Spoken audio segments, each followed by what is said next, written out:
உலகத்தில் உள்ள அந்த பொருள்கள், அந்த அருள்கொடைகள் எல்லாம் உலக வாழ்க்கையோடு நான் முடிஞ்சிருச்சு. மறுமை உண்டு இருக்கும், இறைவனாகிய உன்னை நான் சந்திப்பேன் என்று இந்த நம்பிக்கையை நான் நம்பலைன்னு சொல்லுவானா. அப்போ அல்லாஹ் சொல்லுவானா, அப்போ நீ உலகத்தில் வாழ்ந்த நேரத்தில் அல்லாஹ்வாகிய என்னை நீ மறந்து வாழ்ந்தாய், அதனால் இந்த மறுமையில் உன்னை நான் மறக்குகிறேன் என்று அல்லாஹ் இடத்தில் சொல்லி அவனை நரகத்திற்கு இழுத்து செல்லுங்கள் அப்படின்னு கட்டளையிடுவானான். இரண்டாவதாக ஒருவன் அதே போன்று எழுப்பப்பட்டு அவனிடத்திலும் அல்லாஹ் அவன் உலகத்தில் வாழ்ந்த நேரத்தில் துணையை கொடுத்தேன், நிறைய அருள்களை உனக்கு தந்தேன், போர் செல்வங்களில் 1/4 பகுதியை உனக்கு எடுத்துக்கொள்ளலாம் என்று நான் அனுமதியை தந்தேன், இதெல்லாம் அல்லாஹ்வாகிய நான் உனக்கு தந்த அருள், அந்த அருளை நீ அனுபவித்தாய், இந்த மறுமையில் என்னை சந்திப்பாய் என்று நினைத்தாயா? அவனு சொல்லுவான், எதையுமே நான் நம்பலை அப்படின்னு சொல்லுவானா. அப்போ அவனை நரகத்திற்கு இழுத்து செல்லுங்கள் என்று அல்லாஹ் கட்டளையிடுவானா. மூன்றாவது ஒருவனை விசாரணைக்கு அழைக்கப்படுகிற நேரத்தில் அவன்கிட்டையும் அவன்கிட்ட கேட்பானா, நீ இந்த அருளெல்லாம் அனுபவித்தாயே, அல்லாஹ்வாகிய என்னை நீ சந்திப்பாய் என்று நீ நம்பினாயா, நீ செய்ததெல்லாம் என்ன அப்படின்னு அவன்கிட்ட அல்லாஹ் கேட்பானா. அவன் சொல்லுவானா, அல்லாஹ்வாகிய உன்னை நான் நம்பினேன், வேதத்தை நம்பினேன், தூதரை நான் நம்பினேன் என்று அவன் சொல்லுவான். தொழுதேன், இபாதத்துக்களை செய்தேன் என்று அவன் சொல்லிய நேரத்தில், இதெல்லாம் நீ செய்தாய், உண்மையாகவே இதெல்லாம் நீ மறுமைக்காக நீ செய்தாயா என்று அல்லாஹ் அவன் சொல்லிட்டு, பொறு, நீ செய்த அமலுக்கான சாட்சி இப்போது வரும், அந்த சாட்சியை வைத்து நீ எதற்காக இந்த அமல்களெல்லாம் நீ செய்தாய் என்று முடிவெடுத்துக் கொள்ளலாம் என்று அவன் சொல்லப்படுமா. அவன் நினைப்பானா, நமக்கு எதிராக யார் சாட்சி சொல்ல வருவா என்று அவன் நினைப்பான். அப்போ அவனுடைய வாய்க்கு முத்திரையிடப்பட்டு அவனுடைய உடல் உறுப்புகள், கைகள் பேசும், கால்கள் பேசும், தொடைகள் பேசும், எதையெல்லாம் அவனுடைய உறுப்புகள் செயல்களை செய்ததோ அந்த செயல்கள் குறித்து அவனுடைய ஒவ்வொரு உறுப்புகளும் பேசுமா. அப்போ என்ன நினைப்பான், நரகத்துக்கு போய்விடக்கூடாது என்று நான் உன்னை பாதுகாக்கணும்னு நினைக்கிறேன், உனக்கு நீயே சாட்சி சொல்லி நரகத்தை தேடிக்கிறியே என்று அவன் நினைப்பானான். அப்போ அல்லாஹ்வுடைய அருள்கள் குறித்து மறுமையில் விசாரிக்கப்படும், அந்த அருளை வைத்து நாம் என்னென்ன அமல்களை செய்தோம் என்பது மறுமையில் விசாரிக்கப்படும். அந்த அமல்களை நல்ல நோக்கத்தோடு ஆகிரத்தில் இறைவனை நாம் சந்திப்போம், மறுமை நன்மைக்கு அதையெல்லாம் நாம் அமைத்து கொள்ளணும் என்கிற நோக்கம் இருந்தால் அது அவனுக்கு மறுமையில் நன்மையை பயக்கும். இதெல்லாமல் அல்லாஹ்வுடைய தூதரை சொல்லிட்டு சொல்கிறாங்க, இவன் நயவஞ்சகனாக முனாஃபிக்காக உலகத்தின் அடித்தான், அல்லாஹ்வை நம்பியதை போன்று, தூதரை நம்பியதை போன்று, வேதங்களை நம்பியதை போன்று, தொழுது இபாதத் செய்வதை போன்று நடித்தான். உண்மையில் ஆகிரத்திற்காக இறைவனை சந்திப்பதற்காக என்று அவன் அந்த அமல்களை செய்யவே இல்லை. அதனால் இவனும் நரகத்திற்கு இழுத்து செல்லுங்கள் என்று கட்டளையிடப்படுவான் என்று நபிகள் நாயகம் ஸல்லல்லாஹு அலைஹி வஸல்லம் அவர்கள் குறிப்பிடுகிறார்கள். அப்போ இந்த உலகத்தில் அல்லாஹ் நாம் வாழுகிற நமக்கு நிறைய அருள் கொடைகளை செய்திருக்கிறான். அந்த அருளுக்கு நாம் அல்லாஹ்விற்கு நன்றி செலுத்தி வாழுகிறோமா, அந்த அருளை மறுமை நன்மைக்கு நாம் அதை வைத்து சொர்க்கத்தை தேடிக்கொள்கிறோமா என்பதை நாம் சிந்திக்கணுமா. இப்போ அல்லாஹ் அதை சொல்கிறான், மறுமையினுடைய விசாரணைக்கு மஹ்ஷர் மைதானத்தில் எழுப்பப்பட்டு மனிதர்கள் பல்வேறு பிரிவுகளாக பிரிந்து நிற்பதற்கான காரணமே லியுரவ் அஅமாலஹும், உலகத்தில் அவர்கள் என்ன செயல்களை செஞ்சாங்க, ஏன் செஞ்சாங்க, எதற்கு செய்தார்கள் எல்லாம் அங்கே வெட்ட வெளிச்சமாயிடும். அவர்களுடைய நியத்துகளுக்கு ஏற்ப, எண்ணங்களுக்கு ஏற்ப அங்கே மறுமையில் அவர்களுக்கு அது நன்மையாக வரலாம் அல்லது அது தீமையாக வரலாம். இன்னமல் அஅமாலு பின்னியா, எண்ணங்கள் வைத்து தான், செயல்பாடுகளை வைத்து அது நன்மையா தீமையா என்பதை அல்லாஹ் அதை தீர்மானித்து நமக்கு வழங்குகிறான். உலகத்தின் நோக்கங்களுக்காக நம்முடைய செயல்பாடுகளை செய்தால் உலகத்தோடு அது முடிந்தது. ஆகிரத்தில் இறைவனை நாம் சந்திக்க போகிறோம், விசாரணை நாளை நாம் சந்திக்க போகிறோம், விசாரணையில் அல்லாஹ்வுடைய கேள்வி நமக்கு எளிமையாக அமையணும் என்றால் இந்த அமல்களை எல்லாம் நாம் இஹ்லாஸோடு தூய எண்ணத்தோடு மறுமை நாளுக்காக நாம் செய்து வர வேண்டும் என்பதை நபிகள் நாயகம் ஸல்லல்லாஹு அலைஹி வஸல்லம் இதில் நினைவூட்டுகிறார்கள். இன்னொரு செய்தி புகாரியிலும் முஸ்லீமிலும் இடம்பெறுகிற ஒரு செய்தி, நபிகள் நாயகம் ஸல்லல்லாஹு அலைஹி வஸல்லம் சொல்கிறார்கள், குதிரையை வைத்து உதாரணம் சொல்கிறார்கள். அரபு உலக மக்களை பொறுத்த வரைக்கும் ஒட்டகத்தையும் குதிரையையும் ஒரு பெரிய செல்வமாக அவங்க கருதினாங்க. ஒருவனுக்கு குதிரையை வைத்து அவன் நற்பலனை அடையலாம், பாதுகாப்பையும் அவன் பெற்றுக்கொள்ளலாம், அல்லது அதை வைத்து அவன் தண்டனையும் பெற்றுக்கொள்ளலாம் அப்போ உலகத்தின் செல்வங்களை வைத்து 3 விதமாக மனிதர்கள் அதை எடுத்துக்கொள்கிறார்கள் என்று ரசூலுல்லாஹி ஸல்லல்லாஹு அலைஹி வஸல்லம் சொல்கிறாங்க. முதல் மனிதர், அவருக்கு ஒட்டகம் குதிரை தரப்பட்டது. அந்த குதிரையை நற்காரியங்களுக்காக, இறைவனின் காரியங்களுக்காக என்கிற நோக்கத்தோடு அந்த குதிரையை அவர் வளர்த்தார். அந்த குதிரையை ஒரு தோட்டத்தில் அவர் கட்டி வைத்து வளர்த்தார், அல்லது ஒரு வெட்டார வெளியில் அதை கட்டி வைத்து வளர்த்தார். அவர் அந்த குதிரையை கட்டி வைத்து எவ்வளவு கயிறு நீளம் இருக்கிறதோ, அந்த குதிரை எவ்வளவு தூரம் அது தோட்டங்களிலோ வெளியிடங்களிலோ மேய்ந்து அது தின்றுமோ அவ்வளவு காலடி தலங்களுக்கும் அல்லாஹ் அவருக்கு ஒரு நன்மையை எழுதுகிறான். அது போடுகிற சாணத்தின் அளவை வைத்தும் அதற்கு ஒரு நன்மை எழுதுகிறான். சில நேரங்களில் கட்டப்பட்டிருக்கிற அந்த குதிரை கயிறை அறுத்து கொண்டு மேடு காடுகளெல்லாம் திரிந்து அது தனக்கான உணவை தேடிக்கொள்ளும். அதற்கும் அல்லாஹ் நன்மை எழுதுகிறான். இவர் தண்ணீர் வைத்து அந்த குதிரையை பராமரித்தாலும் அதற்கும் அல்லாஹ் நன்மை தர்றான். இந்த குதிரையா கயிறை அறுத்து கொண்டு எங்கேயாவது நீர்நிலைகளில் போய் தண்ணீரை அது அறிந்தினாலும் இவருடைய நோக்கம் நன்மைக்காக, மறுமைக்காக, இறைவனின் காரியத்திற்காக இதை பயன்படுத்திக் கொள்ளணும் என்று அவன் அந்த குதிரையை எடுத்துக்கொண்ட காரணத்தினால் இவன் அதற்கான நற்பலனை அடைந்து கொண்டான் என்று நபிகள் நாயகம் ஸல்லல்லாஹு அலைஹி வஸல்லம் சொல்கிறார்கள். இரண்டாவது ஒருத்தர் வளர்த்தார். இந்த நற்பலனை அடையணுங்கிற நோக்கத்துக்காக இல்லை, அந்த குதிரையை வைத்து உலகங்களில் வாடகைக்கு விட்டு அதை ஏதாவது ஒரு தொழில் செய்து தனக்கான வருமானத்தை அமைத்துக் கொள்ளணும் என்பதற்காக குதிரையை வளர்த்தார். யார் இடத்திலும் போய் நம்ம கையேந்தி விடக்கூடாது என்கிற தன்மான உணர்வுக்காகவும் அந்த குதிரையை அவர் வளர்த்தார். ஆனாலும் அந்த குதிரையை வைத்து அல்லாஹ் அவருக்கு ஒரு கட்டளை இட்டிருக்கிறான். அதை சரியாக அவர் பராமரித்தார். என்ன? குதிரை ஜக்காத்துடைய அளவை அடைந்து குதிரை அவருக்கு கிடைத்தால் அந்த குதிரைக்கான ஜக்காத்தை அவர் கொடுத்தார். அதே போன்று எந்த உயிரினமாக இருந்தாலும் அதனை மீது சுமையை ஏற்றுகிற நேரத்தில் அதை தாங்கிக் கொள்ள இயலாத அளவிற்கு சுமையை ஏற்றக்கூடாது. அதை அவர் சரியாக அவர் பராமரித்தார். ஜக்காத்து கொடுத்தாரு. அந்த குதிரையை வைத்து எவ்வளவு சுமையை ஏற்றி வேலை வாங்க முடியுமோ அந்த அளவுக்கு வேலை வாங்கினார். அந்த கால்நடையை அவர் சிரமப்படுத்தலை, தனக்கான வருமானத்தை ஈட்டிக்கிட்டாரு. யாரிடத்திலும் கையேந்த கூடாதுங்கிற தன்மான உணர்வுக்காகவும் அவர் அதை எடுத்துக்கொண்டார். அவர் பாதுகாப்பை பெற்றார் என்று ரசூலுல்லாஹி ஸல்லல்லாஹு அலைஹி வஸல்லம் சொல்கிறாங்க. அந்த பாதுகாப்பு இவ்வுலகத்திற்கு அவருடைய தேவையை அவர் அடைந்து தன்னை பாதுகாத்து கொண்டார் என்று எடுத்துக்கொள்ளலாம். அல்லது ஜக்காத்து கொடுத்து குதிரையை அவர் சிரமப்படுத்தாமல் இறைவனின் கட்டளையை அவர் செயல்படுத்தியதற்காக நரகத்திலிருந்து தன்னை பாதுகாத்து கொண்டார் என்று எடுத்துக்கொள்ளலாம். இந்த 2 நபர்கள் ஏதோ ஒரு விதத்தில் நன்மையை அவங்க அடைஞ்சுக்கிறாங்க. 3வது நபர், அவருக்கும் அல்லாஹ் இந்த குதிரை என்கிற கால்நடையை செல்வமாக கொடுத்தான். அந்த செல்வத்தை அவர் எப்படி எடுத்தாரு? புகழுக்கு, பகட்டுக்கு, நான் எவ்வளோ பெரிய செல்வந்தம் பார்த்தியா, எவ்வளோ பெரிய உயர் வகை குதிரையை நான் வைத்திருக்கிறேன் பார்த்தாயா என்று பகட்டுக்காக அதை வைத்து கொண்டார், புகழுக்காக வைத்தார். இன்னும் அது மாதிரியான நபர் இறைவனின் காரியத்திற்காக, இந்த மார்க்கத்திற்காக நிறைவேற்றாமல் மார்க்கத்திற்கு எதிராக எதிரியாக இருந்தும் செயல்பட்டார். இவருக்கு மறுமையில் மிகப்பெரிய ஒரு ஆபத்தாக அது வர இருக்கிறது என்று நபிகள் நாயகம் ஸல்லல்லாஹு அலைஹி வஸல்லம் சொல்கிறார்கள். அப்போ நம்முடைய பொருளாதாரத்தை இறைவனின் காரியத்திற்காக என்ற இக்லாசான எண்ணத்தோடு இருந்தால் அதனுடைய முழு பலனை நமக்கு அது கிடைக்கிறது. அல்லது இந்த உலகத்தில் நம்முடைய பாதுகாப்பிற்காக அந்த பொருளாதாரத்தை எடுத்துக்கொண்டு இறைவனின் கட்டளைகளை மாத்திரம் அதை செயல்படுத்தி வந்தாலும் நரகத்திலிருந்து அவர் பாதுகாத்துக்கிறார். உலகத்தை தன்னுடைய தேவையை அவர் அடைந்து பிற இடத்தில் கையேந்தாமல் தன்னை பாதுகாத்துக் கொள்கிறார். அப்போ இந்த 2 நபர்களும் ஏதோ ஒரு விதத்தில் அந்த பொருளாதாரத்தை அல்லாஹ் அவருக்கு வழங்கிய அந்த அருளை அவர் நன்மையாக மாற்றுகிறார். 3ஆம் நபர் இஹ்லாஸ் இல்லை, இறைவனுக்காக எந்த காரியத்தையும் ஆற்றலை, அதை வைத்து பெருமை தேடிக்கொண்டார், புகழை தேடிக்கொண்டார். அது மறுமையில் அவருக்கு நன்மையாக அது வராது. இதை நபிகள் நாயகம் ஸல்லல்லாஹு அலைஹி வஸல்லம் சொல்கிறார்கள். அப்போ அல்லாஹ் நாளை மறுமை நாளில் லா துஸ்அலுன யௌமஇதின் அனின் நயீம், பொருளாதாரங்கள் குறித்து அல்லாஹ் விசாரிப்பான், அருள்கள் குறித்து அல்லாஹ் விசாரிப்பானா. இந்த விசாரணையில் நாம் என்ன விதமான பதிலை நாம் சொல்லுவோம் என்பதையெல்லாம் நாம் சிந்தித்து நாம் நடந்து கொள்ள வேண்டும்.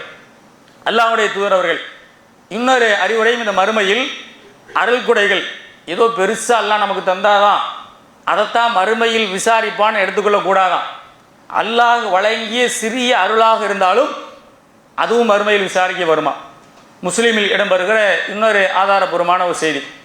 நபிகள் நாயகம் ஸல்லல்லாஹு அலைஹி வஸல்லம் ஒரு நாள் வீட்டை விட்டு வெளியில் வர்றாங்க. எதிர் திசையில் பார்த்தால் அபூபக்கர் ரலியல்லாஹு அன்ஹு அவர்களும் உமர் ரலியல்லாஹு அன்ஹு அவர்களும் எதிர் திசையில் வர்றாங்க. நபிகள் நாயகம் ஸல்லல்லாஹு அலைஹி வஸல்லம் கேட்குறாங்க, எதற்காக இரண்டு நபரும் இந்த நேரத்தில் வீட்டை விட்டு வெளியில் வந்திருக்கிறீங்க? அந்த இரண்டு தோழரும் சொல்கிறார்கள், பசி. அல்லாஹ்வுடைய தூதரே, பசியால் நாங்கள் வந்திருக்கிறோம். நபிகள் நாயகம் ஸல்லல்லாஹு அலைஹி வஸல்லம் சொல்கிறாங்க, அல்லாஹ் மீது ஆணையா நானும் பசியால் தான் வந்திருக்கிறேன் என்று அபூபக்கர் ரலியல்லாஹு அன்ஹு இடத்திலும் உமர் ரலியல்லாஹு அன்ஹு இடத்திலும் சொல்லிட்டு ஒரு அன்சாரி தோழருடைய வீட்டுக்கு கூட்டு போகிறார்.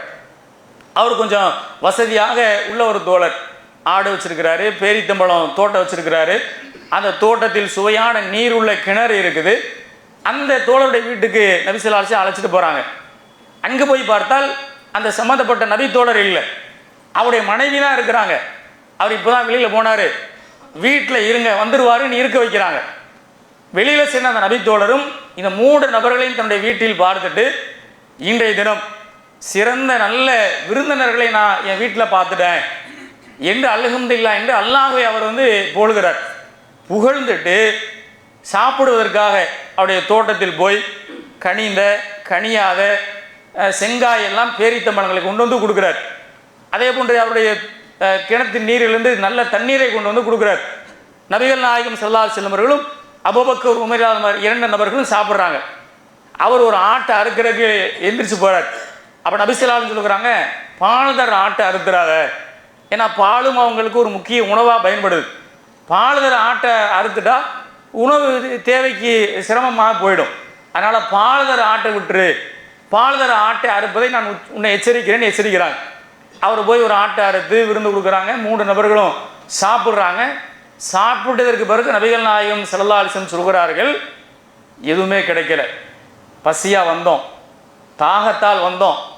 அல்லாஹ் இந்த நபித்தோழோட வீட்டில் நம்முடைய பசியை போக்குவதற்கு நியமதி செஞ்சுட்டான், நல்ல தண்ணீரை அருந்துவதற்கு நியமதி செஞ்சான், நல்ல கனிந்த கனியாத பேரித்தம் பழங்களின் மூலமாக அல்லாஹ் நமக்கு அருளை செய்திருக்கிறான். இந்த அருள் இருக்குது பார்த்தீங்களா, இந்த அருள் கூட நாளை மறுமை நாளில் உங்களிடத்தில் விசாரிக்கப்படும் என்று நபிகள் நாயகம் ஸல்லல்லாஹு அலைஹி வஸல்லம் சொல்லுகிறாங்க. உணவு இல்லை, பசியாக இருக்கிறாங்க, தாகமாக இருக்கிறாங்க. இவங்களா அவருடைய நபித்தோடைய வீட்டுக்கு வாழன்றா வழிந்து விருந்துக்கு போகிறாங்க. அப்படி பசியோட ஒரு வழிந்து விருந்துக்கு போய் அங்கு பேரித்த மலங்கள் தரப்படுது, தண்ணீர் தரப்படுது, ஆடு அறுத்து அவருக்கு உணவு தரப்படுது, அதை அவங்க சாப்பிட்றாங்க. அதுவும் நாளை மறுமை நாளில் விசாரணைக்கு வரும் என்றால் நாம் எவ்வளவு கவனமாக நடக்கணும்னு பாருங்கள். நபித்தோழர் ஷா அப்படின்னு ஒரு நபித்தோழர் இருந்தார். அவர் நபிகள் நாயகம் ஸல்லல்லாஹு அலைஹி வஸல்லம் சந்திக்கிறாங்க. அப்படி சந்திக்கிற நேரத்தில் நபிகள் நாயகம் ஸல்லல்லாஹு அலைஹி வஸல்லம் சொல்கிறார்கள், வமை அமல் மிஸ்கால கர்ரத்தின் கைர யரா, ஒருவர் அணு அளவுக்கு நன்மை செய்கிறார்னு வச்சுக்கிடுங்க, அந்த நன்மையையும் மறுமையில் அவர் காண்பார். வமை அமல் மிஸ்கால கர்ரத்தின் ஷர்ரயரா, ஒரு அணு அளவு அவர் தீமையை செய்கிறார்னு வச்சுக்கிடுங்க, அதுவும் நாளை மறுமை நாளில் வரும் என்று நபிகள் நாயகம் ஸல்லல்லாஹு அலைஹி வஸல்லம் சொல்கிறாங்க. ஷா என்கிற அந்த நபித்தோழர் சொல்கிறார், அல்லாஹ்வுடைய தூதர் அவர்கள் இந்த வசனத்தை ஓதி காட்டிய உடனே, அல்லாஹ்வுடைய தூதரே, இந்த உலகத்தில் நான் எப்படி நடக்கலாம் நடக்கக்கூடாது என்கிற அறிவுரை பொறுத்த வரைக்கும் இந்த ஒத்த வசனம் எனக்கு போதும் என்று ஷா என்கிற அந்த நபித்தோழர் கூறினாராம். முஸ்னத் அஹமது என்கிற நபிமொழி தொகுப்பு நூலில் இந்த செய்தி ஆதாரபூர்வமாக இடம்பெறுவதை நாம் பார்க்கிறோம். அப்போ அல்லாஹ் வழங்கியிருக்கிற அருள்கொடைக்கு நாம் எப்படி நடக்கிறோம், அந்த அருட்கொடைகளை வைத்து நம்ம நல்ல அமல்களை செய்கிறோமா, அந்த அமல்கள் மறுமை நோக்கத்திற்காக மறுமை நன்மைக்காக என்கிற அந்த இஹ்லாஸான தூய எண்ணங்களோடு அந்த காரியங்களெல்லாம் நாம் செய்கிறோமா என்பதனை நாம் சிந்தித்து வர வேண்டும். அல்லாஹ் நம்மளை சொர்க்கத்திற்கு தான் அனுப்பணும் அப்படின்னு முடிவெடுத்துட்டா நம்மளை எளிமையாக கேள்வி கேட்டு அல்லாஹ் நம்மளை அனுப்பிடுவான். நம்மளை இவனை சிரமப்படுத்தணும், நரகத்துக்கு தான் அனுப்பணும்னு முடிவெடுத்துட்டா அங்கே கேள்வி கணக்கு கடுமையாக ஆகிடும். அல்லாஹ் ஹாஷியா அத்தியாயத்தில் சொர்க்கத்தை பற்றியும் சொல்கிறான், நரகத்தை பற்றியும் சொல்கிறான், எல்லாத்தையும் எச்சரிச்சுட்டு கேள்வி கணக்கை பற்றியும் அல்லாஹ் சொல்கிறான். அப்படியான நேரத்தில் அல்லாஹுமே எஸ்ஸீர் அலைனா ஹிசாப் எஸ்ஸீரா, என் இறைவா மறுமையில் நீ விசாரிக்க இருக்கிறாய், மறுமை நாளில் என்னுடைய விசாரணையை கஷ்டப்படுத்திடாத, எளிமையாக என்னை பற்றி கேள்விகள் அப்படின்னு நீங்கள் துவா கேளுங்க என்று நபிகள் நாயகம் ஸல்லல்லாஹு அலைஹி வஸல்லம் அவர்கள் கற்றுத்தருகிற செய்தியெல்லாம் நம்ம பார்க்கிறோம். அப்போ மறுமை நாளின் விசாரணை என்பது யாராலும் தப்பிக்க முடியாது. அங்கே என்ன நோக்கத்தோடு நம்ம என்னென்ன காரியங்களெல்லாம் நம்ம செய்து வந்தோமோ அது எல்லாம் அங்கே பேசும். வாய்க்கெல்லாம் முத்திரையிட்டுவான். அல் யௌம நஹ்திமு அலா அஃப்வாஹிஹிம், வாய்கள் அங்கே முத்திரையிடப்படும். வ துகல்லிமுனா ஐதிஹிம் வ அர்ஜுலுஹும், அவருடைய கைகள் பேசும், அவருடைய கால்கள் பேசும். அவர்களை பற்றி எதற்காக என்ன செய்திற்காக அதையெல்லாம் செய்தான் என்பதை ஒவ்வொன்றும் தெளிவாக அல்லாஹ்விடத்தில் சாட்சி சொல்லும். பிமாக்கான எக்ஸிபூன், உலகத்தில் வாழ்ந்த நேரத்தில் அவன் என்னெல்லாம் செய்தான், எதற்காக செய்தான் என்பது குறித்து மறுமையில் எல்லாமே அங்கே விசாரணைக்கு வரும். அங்கே வெட்ட வருஷமாக தெரிஞ்சு போயிடும். இங்கே நம்ம ஒரு தப்பு செய்துட்டு யாருமே பார்க்கல என்று நம்ம மறைச்சிடலாம், ஏமாத்திடலாம். மறுமை நாளில் எதையுமே முடியாது. எல்லாம் அங்கே மறுமையின் விசாரணைக்கு வந்துடும். அந்த மறுமை நாளில் நம்ம அனைவரை பற்றியும் அல்லாஹ் நன்கறிந்தவனாக இருக்கிறான். விசாரித்து தான் அல்லாஹ் நம்முடைய குற்றங்களை உறுதிப்படுத்தணும்னு இல்லை, எல்லாம் அங்கே தெளிவாக சாட்சியோடு ஆதாரங்களோடு இருக்குது. நீ குற்றவாளி தான், நீ இதற்காகத்தான் இந்த பாவத்தை செய்தாய் என்று அங்கே உறுதிப்படுத்துகிறான். நீ இந்த காரியத்தை செய்தாய், நன்மைக்கு தான் செய்தாய் என்பதெல்லாம் அல்லாஹ் உறுதிப்படுத்தி நம்மளை அல்லாஹ் சொர்க்கத்திற்கோ அல்லது நரகவாதி என்ற நரகத்திற்கோ அனுப்புகின்ற ஒரு நிலையை எல்லாம் மறுமை நாளில் வச்சிருக்கிறான். அப்போ இதையெல்லாம் நம்ம உணர்ந்து நடக்கணும். இந்த உலகத்தில் வாழ்வை அல்லாஹ் தந்திருக்கிறான். வாழ்வுக்கு பிறகு மரண நிலையை அடைகிறோம். மரணத்திற்கு பிறகு மறுமை நாளின் விசாரணைக்கு பிறகு ஒரு வாழ்க்கையை அல்லாஹ் அங்கே தயாரித்து வைத்திருக்கிறான். இதை எல்லாமே நாம் நம்புகிறோம். அல்லாஹ் அது குறித்து சொல்கிறான். ஏன் மனிதர்களுக்கு வாழ்வு தந்தோம், மரணத்தை கொடுத்தோம், மரணத்துக்கு பிறகு இன்னொரு வாழ்க்கையே வள நப்புல வண்ணக்கும் ஐயுக்கும் அகசன அமலா, அவர்கள் என்ன அமல்களை செய்தாங்க என்கிற அந்த நல்ல அமல்களை பற்றி பரிசோதிப்பதற்கு தான். அப்போ இந்த உலகத்தில் நம்ம அனைவருமே தேர்வு தான் எழுதிக்கிட்டு இருக்கிறோம். மறுமை நாளுக்கான தேர்வு எழுதி கொண்டிருக்கிறோம். அந்த தேர்வில் இஹ்லாஸோடு நல்ல அமல்களை, இஹ்லாஸோடு இபாதத்துகளை, அல்லாஹ் வழங்கி இருக்கிற அருள் கொடைகளை நினைவு கூர்ந்து நாம் நடந்தால் மறுமை நமக்கு நன்மையாக வரும். அல்லாஹ் திருக்குர்ஆனில் சொல்கிறான், ஃபதுக்குரூனி அதுக்குருக்கும் வஷ்குர்லி வலா தக்ஃபுரூன், இறைவனாக என்னை நீங்கள் நினைவு கூர்ந்தால் அல்லாஹ்வாகிய நான் உங்களை நினைவு கூறுவேன். எனக்கு நீங்கள் நன்றி செலுத்துகின்ற நபராக இருங்கள், நன்றி மறக்க வேண்டாம். அல்லாஹ் திருக்குர்ஆனில் சொல்கிறான். அப்போ அல்லாஹ் தான் நமக்கு அருளை செய்திருக்கிறான்.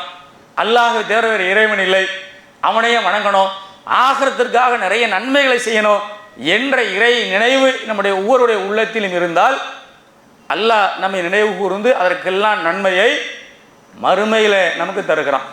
நபிகள் நாயகம் இன்னொரு அறிவுரை சொல்கிறாங்க, எந்த ஒரு நன்மையான விஷயமாக இருந்தாலும் தீமையான விஷயமாக இருந்தாலும் எப்படி எடுத்துக்கொள்ளணும் எடுத்துக்கொள்ளக்கூடாது என்பதற்கு ரசூலுல்லாஹ் ஒரு உதாரணம் சொல்கிறாங்க. எந்த ஒரு நல்ல காரியத்தையும் இதனால் என்ன ஒரு பெரிய நன்மையாக நம்ம மறுமையில் அடைஞ்சிட போகிறோம் என்று நீங்கள் நினச்சிடாதீங்க. ஒரு தீமை, இது என்ன பெரிய தீமையா, இதை வச்சு அல்லாஹ் நம்மளை பெருசாக அல்லாஹ் தண்டிச்சிட போகிறான் என்றும் நீங்கள் நினச்சிடாதீங்க. உங்களின் பார்வையில் சிறிதாக தெரிகிற ஒரு நல்ல அமல் ஒரு பெரிய நன்மையாக மறுமையில் வந்து நிற்கலாம். அங்கே தான் அது நமக்கு தெரிய வரும். ஒரு சின்ன தீமை நீங்கள் நினைக்கலாம், அந்த தீமை ஆகிரத்தில் ஒரு பெரிய குற்றமாக பெரும் தண்டனைக்குரிய பாவமாக அது வந்து நின்றலாம். அதனால் எந்த நன்மையும் இது சிறியது என்று நினைத்து அதை கைவிட்டுறாதீங்க. எந்த ஒரு தீமையும் பாவமான காரியத்தையும் இது பாவமான பெருசு அல்ல என்று அதை செய்வதற்கு நீங்கள் முன்வந்துடாதீங்க என்று நபிகள் நாயகம் ஸல்லல்லாஹு அலைஹி வஸல்லம் அவர்கள் நமக்கு அறிவுரை தர்றாங்க. அப்போ அல்லாஹ்விற்கு நாம் நினைவு கூர்ந்து அல்லாஹ்விற்கு நன்றி செலுத்துறது என்றால் என்ன, இறைவனுக்காக இஹ்லாஸான முறையில் தெளிவான அக்கீதாக்களோடு தெளிவாக இஹ்லாஸான முறைகளில் நல்காரியங்களை இபாதத்துகளை செய்வதுதான் இறைவனை நினைவு கூறுகிற அமல். இதை செய்யாவிட்டால் அல்லாஹ்வுக்கு நாம் நன்றி செலுத்தலை என்று ஆயிடுது. அல்லாஹ் இவ்வளவு பெரிய நியமத்தை செய்கிறான், உணவை தர்றான், தண்ணீரை தர்றான். அல்லாஹ் இதெல்லாம் சந்தோஷமாக எடுத்துக்கிறான். சாப்பிட்றோம், குடிக்கிறோம், அல்ஹம்துலில்லாஹ்னு சொல்கிறோம்.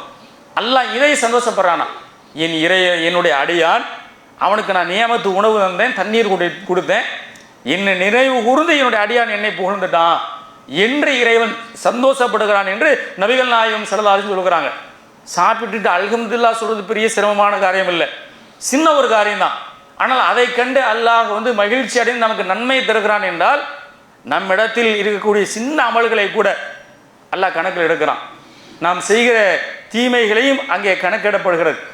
அல்லாஹ் தான் நாடியோருக்கு பாவத்தை மன்னித்து அவனை சொர்க்கத்துக்கு அனுப்பலாம், அல்லது அவனை தண்டிக்க நாடிவிட்டால் தண்டித்து ஈமான் சரியாக இருந்தால் அவன் சொர்க்கத்துக்கு வரலாம். ஈமான் இல்லாவிட்டால் நிரந்தர நரகவாதியாக ஆயிடுவான். அப்போ இதெல்லாம் நாம் நினைவு கூர்ந்து அல்லாஹ்விடத்தில் மறுமையை நம்ம சந்திக்க இருக்கிறோம், அல்லாஹ்விடத்தில் விசாரணையை நம்ம சந்திக்க இருக்கிறோம், அந்த விசாரணைக்காக நம்ம நல்ல அமல்களை செய்யணும் என்கிற அந்த தூய எண்ணம் நம்மிடத்தில் வர வேண்டும். எல்லாம் அல்லாஹ் அப்படி ஆகிரத்திற்காக வாழ்ந்து ஆகிரத்துக்காக மரணிக்கிற ஒரு நல்லதொரு வாய்ப்பை நம் அனைவருக்கும் செய்து அருள் புரிய வேண்டுமாய் துவா செய்து இந்த முதலாவது அமர்வை நிறைவு செய்து கொள்கிறேன். வாஹ்ரதவான் அல்ஹம்துலில்லாஹி ரப்பில் ஆலமீன்.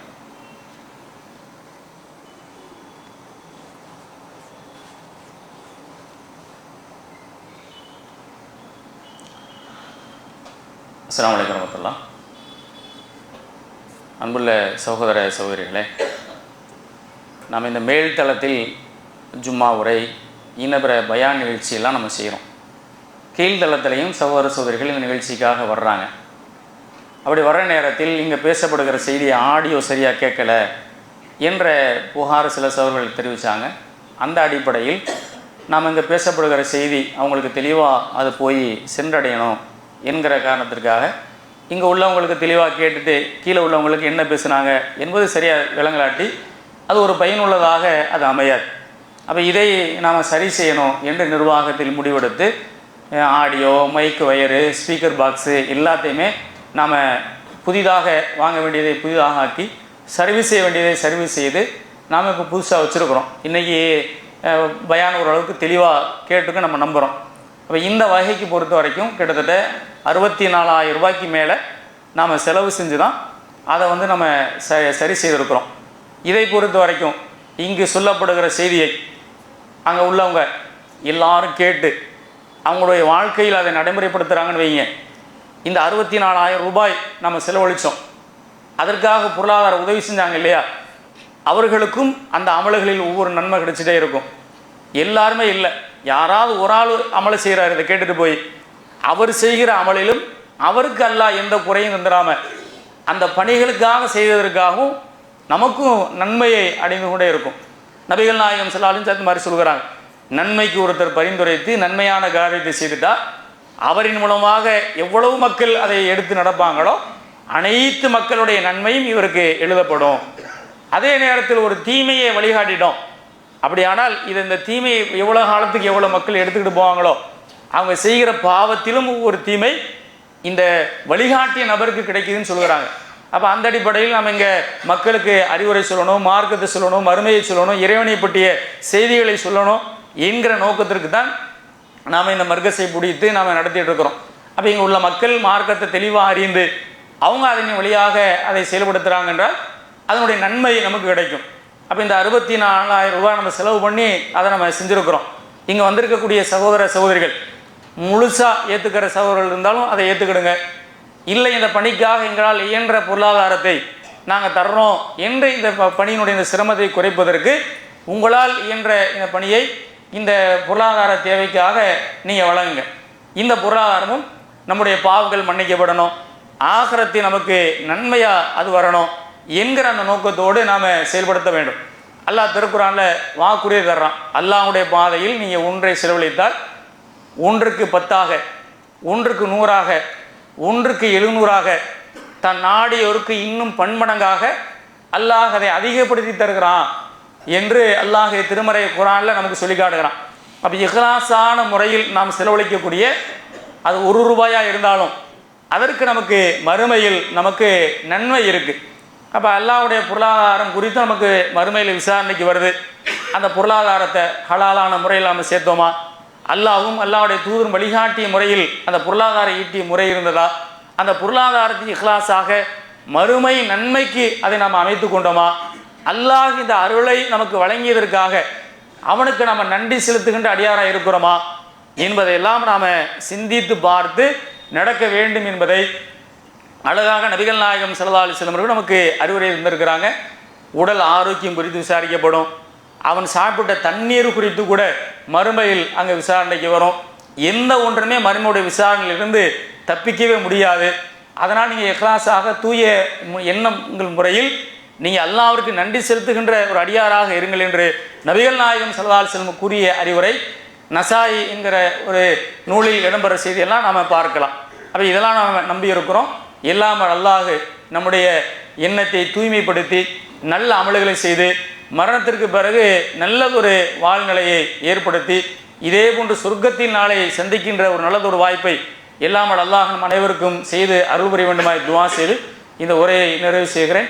வாஹ்ரதவனால் இல்ஹம்துலில்லாஹி ரப்பில் ஆலமீன். அஸ்ஸலாமு அலைக்கும் வரஹ்மத்துல்லாஹி வபரகாத்துஹு.